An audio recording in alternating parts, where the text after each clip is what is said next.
Hi everyone, my name is Bryan. Welcome to the first video of my new channel, simply called Bryan.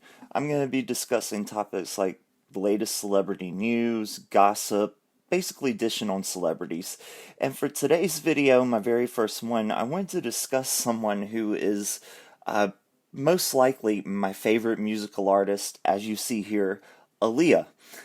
Most of you might not know as much about her as I do because I am a huge fan, but there has been some controversy surrounding her estate and the handling of her music. Her record label was owned by her uncle, Barry Hankerson, and he owns the masters to all of her music. Well, he announced within the last couple of weeks that a posthumous album is going to be released this month, January 2022, and it will be the first one with new music since her death over 20 years ago. Now, so this is officially on the way. Her uncle has confirmed, and he also said that it's going to have a lot of star-studded collaborations on the projects. So there's been a lot going on with Aaliyah's music catalog over the last few months.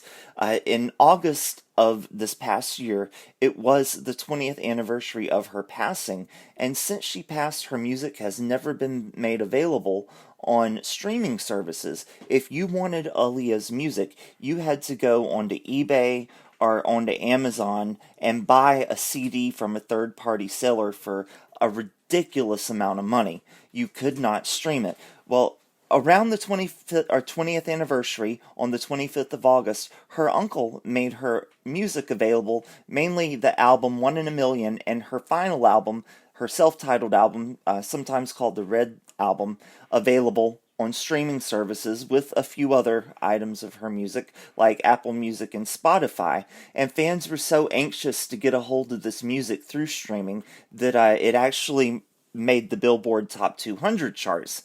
Now her Uncle Barry, who, as I said, founded her record label, Blackground Records, has announced that her first posthumous album with new music is coming out, and this album is going to be called Unstoppable. He gave an interview and released some details about the project, including artists who are being featured on it. He said, quote, "We're using Neo, Snoop Dogg, Future, and Drake, who was one of her biggest fans.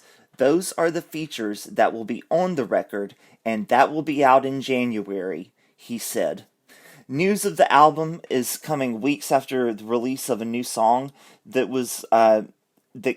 came out, a collaboration between Aaliyah and The Weeknd called Poison. In the interview, her Uncle Barry credits the success of that single Poison as the reason why an album is being released so quickly. He said, "One of the things that's out now is doing incredibly well, so because of that success, we're thinking it will only get better." He spoke to Billboard magazine last month about the release of Poison, shedding more detail on the album, where he said, "The body of work is pure hip-hop and R&B. I think it's going to be big with urban and R&B stations. Some of the people that Aaliyah liked are on the album. She loves Snoop Dogg, who's done a great record in collaboration with Future.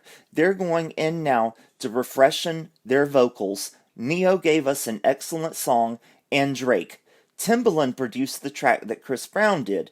It's vintage R&B with strong vocals.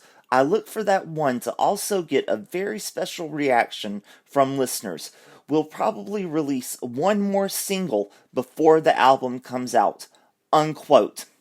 His handling of Aaliyah's unreleased catalog, as well as the release of her songs back in August, has not gone without controversy. When it was announced that he was releasing this music, Aaliyah's estate, which is mainly her mother and brother Rashad, put out a statement in a nutshell saying they weren't too happy about it. I saw an interview that Barry did on YouTube, and he said that it basically boiled down to money, and I mean, what doesn't in this world, right?